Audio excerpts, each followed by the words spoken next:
Fair enough. Is it Albanese? It depends. It's actually Albanese. Okay. It depends where you're from. The idea that we're... Have you got Tourette's or something?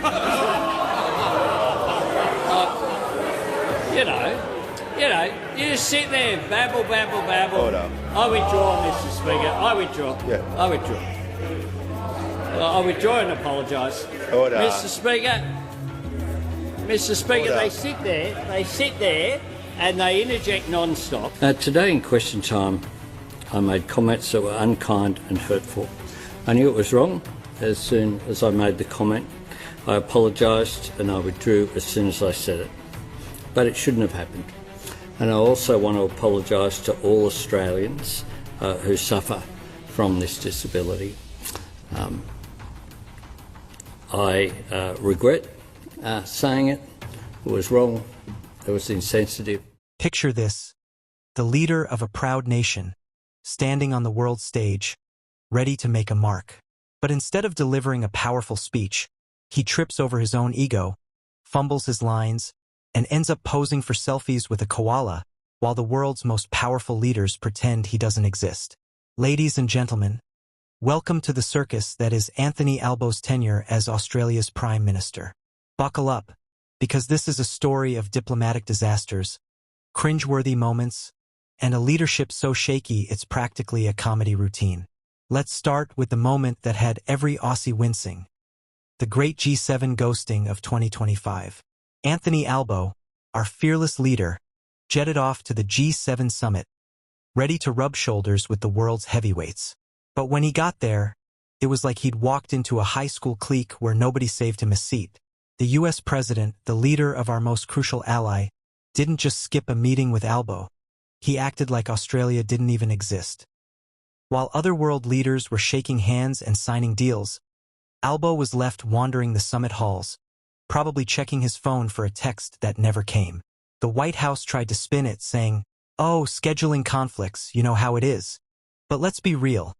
When the leader of the free world can't spare 5 minutes for you, that's not a conflict. It's a calculated snub. Sky News called it diplomatic embarrassment on a galactic scale. And they weren't wrong. Albo's response? A weak smile and a promise to keep the lines of communication open. Mate, the only thing open was Australia's reputation for being ignored. So, how does a prime minister recover from being sidelined by the world's most powerful nation? If you're Anthony Albo, you hop on a plane to Asia, not for serious talks, but for a photo op extravaganza that made Australia look like a tourist brochure gone wrong. While tensions simmered with our allies, Albo was in a wildlife sanctuary, grinning ear to ear as he cuddled a koala named Kevin. Yes, Kevin. The headline screamed, "Prime Minister prioritizes koala cuddles over national security." Chinese state media ate it up, plastering images of Albo's furry diplomacy across their front pages, calling him a friend of the East. Meanwhile, back home, Aussies were wondering why their leader was playing zookeeper while trade talks stalled and defense partnerships crumbled. Opposition leader Sarah Thompson put it bluntly, "He's not leading a nation. He's auditioning for a travel vlog." The koala stunt wasn't just tone-deaf. It was a diplomatic disaster wrapped in eucalyptus leaves. If you thought Albo's international antics were peak embarrassment, wait until you hear about the homegrown humiliation that broke the internet. During a campaign rally in Queensland, Albo was mid-speech, promising a stronger future for Australia.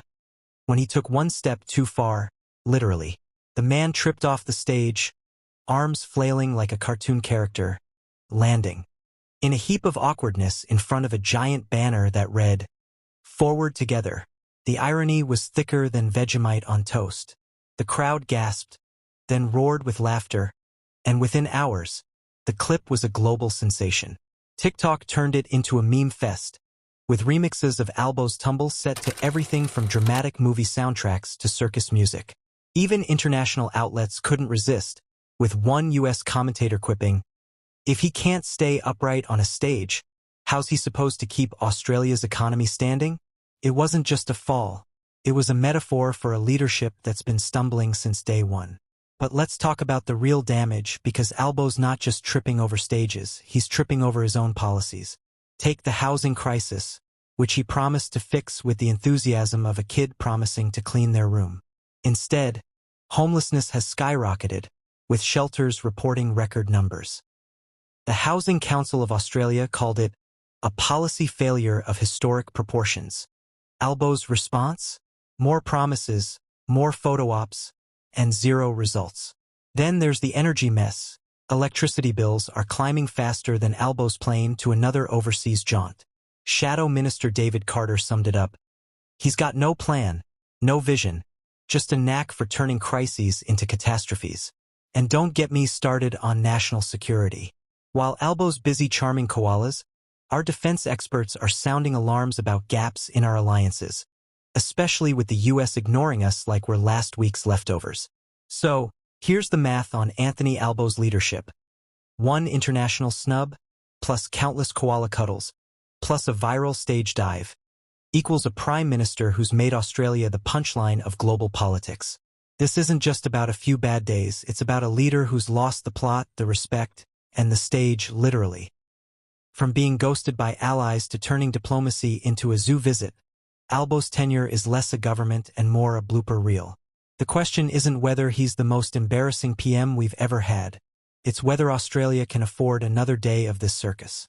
For more on the chaos that is Albo's Australia, stick around, because the show's only getting wilder.